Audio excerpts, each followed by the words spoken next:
Okay, friends, let's jump straight back in. We have a repetition that appears in Sefer Davarim, in our Parsha V'Etchanan, and these are the Aseret HaDibrot, the 10 statements. I don't like to call them 10 commandments because they're not 10 commandments, they're 10 statements. They have within them commandments, that is for sure. And why are they repeated? They were first mentioned in Parshat Yitro, in Sefer Shemot. I know that because it's my Bar Mitzvah Parsha. I read it with a very squeaky voice at 13 years old. And here we are. That's once we left Mitzrayim. We stood at Har Sinai 49 days later. Here we are, my dear friends, at a different part of Jewish history, 40 years later, and Moshe Rabbeinu thinks it's appropriate, right before the Jewish people about to enter into Eretz Yisrael, to repeat the Aseret HaDibrot. Why do you think it's so important that these 10 statements that the Jewish people knew and had been learning ever since had to be repeated before Klal Yisrael entered into Eretz Yisrael? So that's one question. Another question, which is even more intriguing, is why are one of these Dibrot, one of these 10 statements, different than the way it was printed and given over 40 years previously? Which one is this? And it's a big discrepancy, actually. And it is actually commandment number 4, the 4th Dibur, which is to keep Shabbat. When we were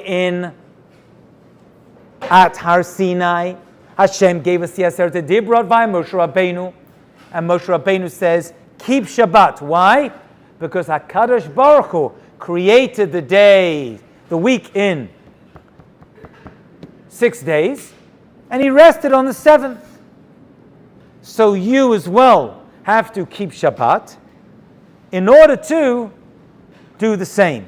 You're going to be like God, and you're going to rest on the 7th day. Over here, 40 years later, He's repeating the 10 commandments, preparing us to fulfill these commandments in the land of Israel, and He changes the reason. He changes the reason, and He says, I'll tell you why. He says, you should keep Shabbat as it appears on the 7th day, as you've been doing for the past 40 years. Why?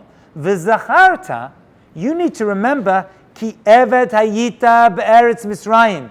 You were a slave in Egypt. V'yotzeh Hashem elokecha misham, and Hashem took you out of there. Well, why do we keep Shabbat?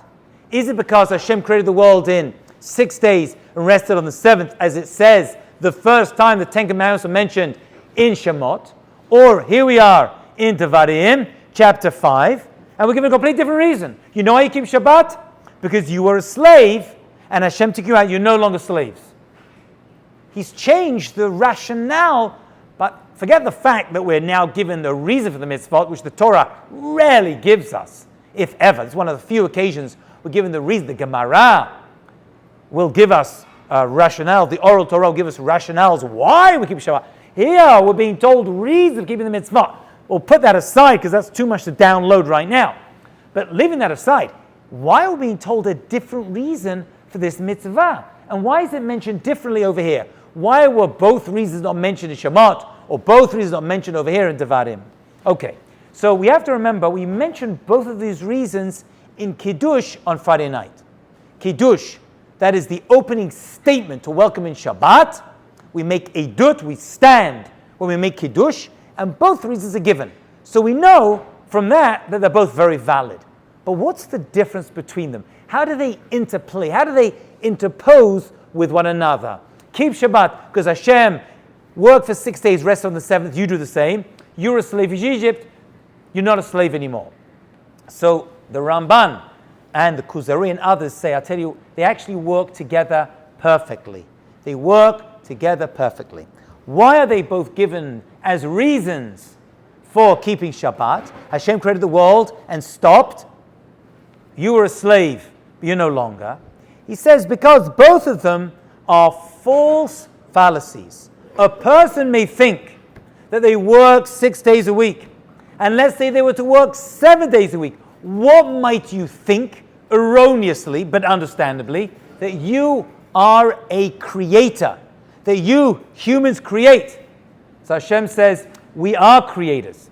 We take the raw materials of this world and we create a better world through these materials, just like we did in the Mishkan.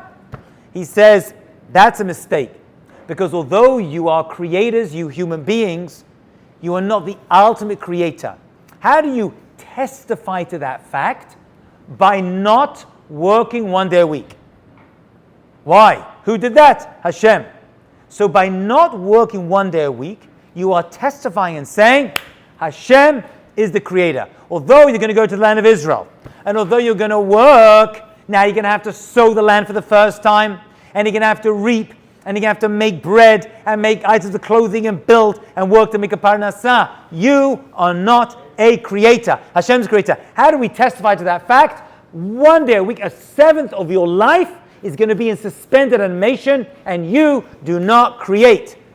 How do I know that? Because Hashem's the creator. That's Shemot. Well, how about this, Devarim?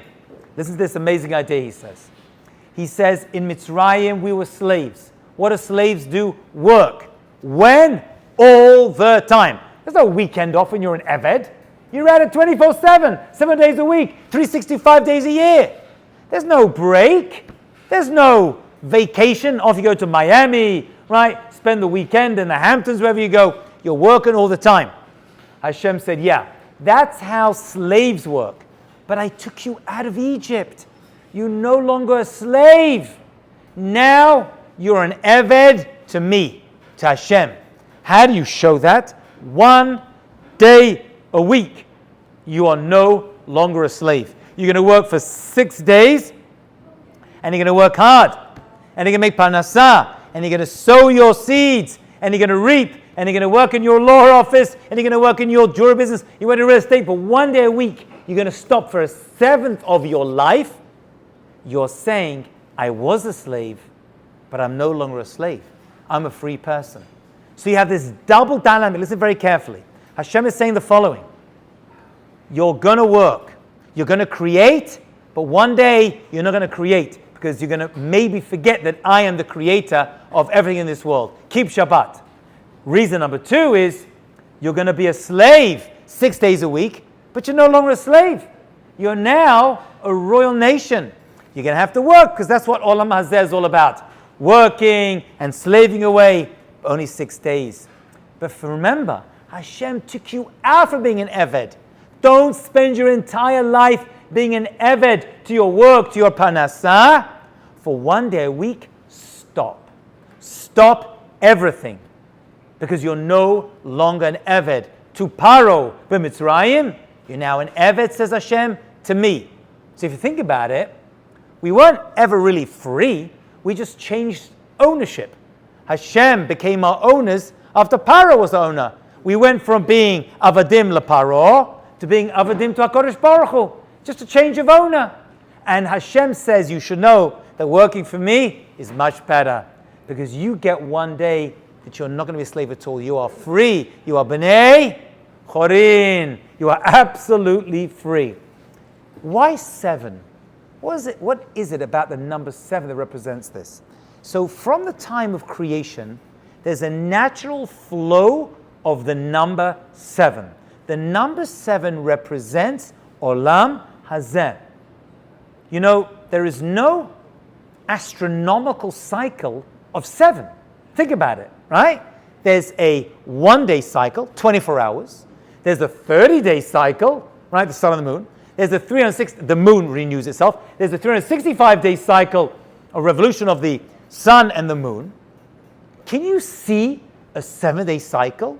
And yet the entire world keeps a 7-day cycle. The only source for a 7-day cycle is the Torah. You can't see it anywhere else.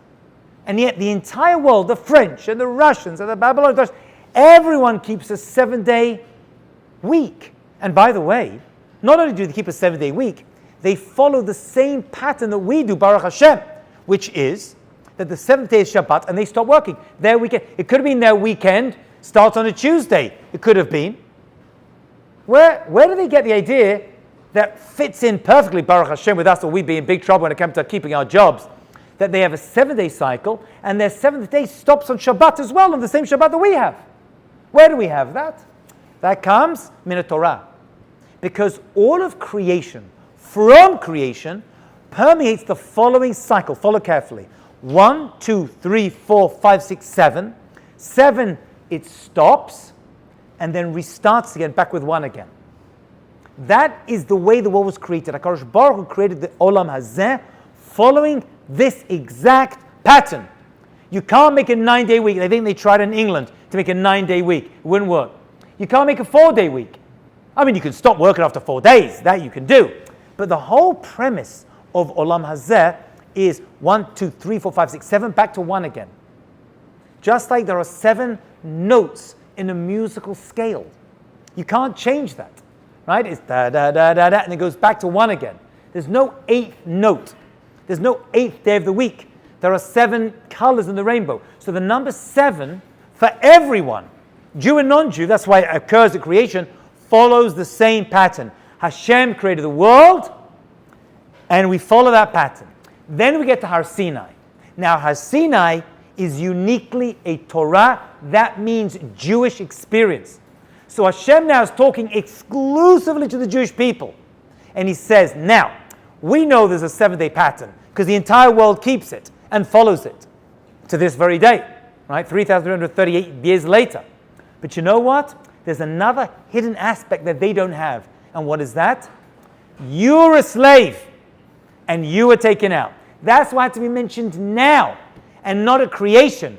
Not because Har Sinai, everyone heard. But this is unique. You're about to enter the land of Israel, and unique to you is the idea that you're a slave, but you're no longer slaves. They can work 7 days of the week if they want to. The Goyim can, no problem. But you can't, because you're no longer an Eved.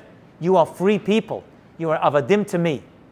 So Shabbat, for us, is actually the most important day. Actually, if you think about it, it's the most important Chag that we have.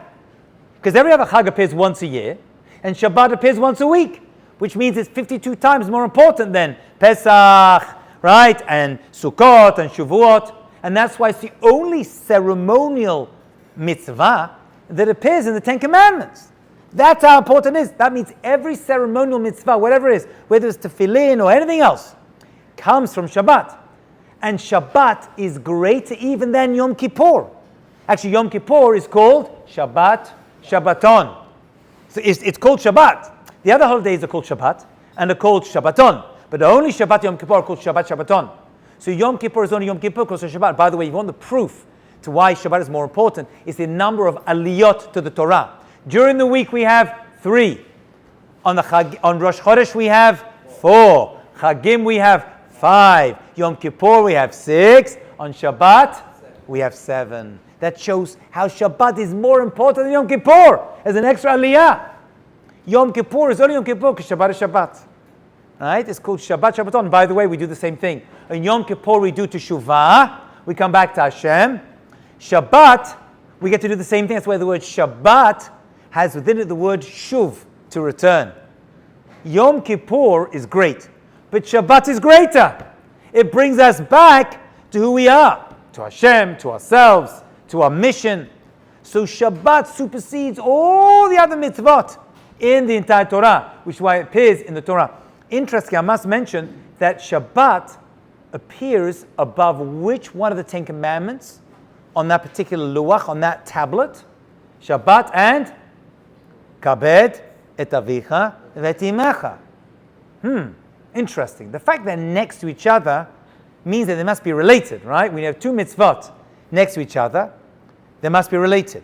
What is the relationship between Shabbat and Kabed et avicha v'et imecha? Well, first of all, Hashem is our Avinu Shebashamayim, as we say. He is our Father in heaven. He takes precedence over our parents. So if there is a conflict between Torah, Hashem, and our parents, Hashem wins over. Let's say your parents say, your father said, go break Shabbat. You're like, I have kabed et avicha temecha. I got to listen to my father, right? That's the... No. Number 4 is Shabbat. Number 5, your parents. So Hashem comes first. So you don't need to listen to them. You would have thought, it says in the you have to honor your parents. Your parents say go kill someone, but Hashem says no. So your relationship to Hashem as your Avinu B'Shamayim is greater than your parents. But there's more to it. There's actually a shutfut. There is a partnership. And what is that? Your parents should be honored, as Commandment of 5 says, right? Because they gave you life. They produced you. And therefore the mitzvah to honor your parents is very, very great. But HaKadosh Baruch Hu is part of your creation too. What does He give us? Neshamot. That's the partnership. So your parents give you your guf, but HaKadosh Baruch Hu gives you neshama. What's more important? Whether you like it or not, your neshama is more important. Your soul is more important. And therefore, HaKadosh Baruch Hu gives you your neshama and puts it in. So there's a partnership between you and your parents.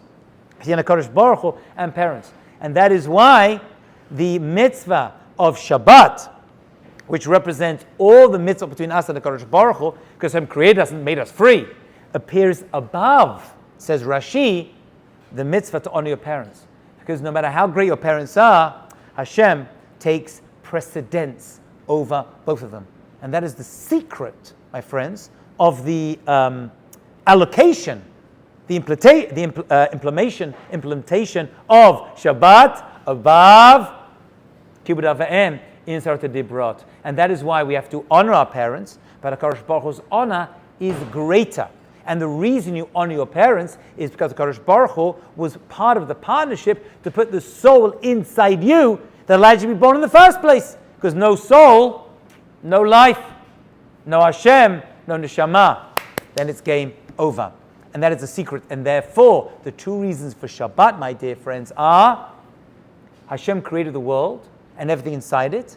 And Hashem is the creator, but you're not. And HaKadosh Baruch Hu also made us free people when we left Mitzrayim. So we're no longer avadim to the physical, we are avadim to the soul, to HaKadosh Baruch Hu.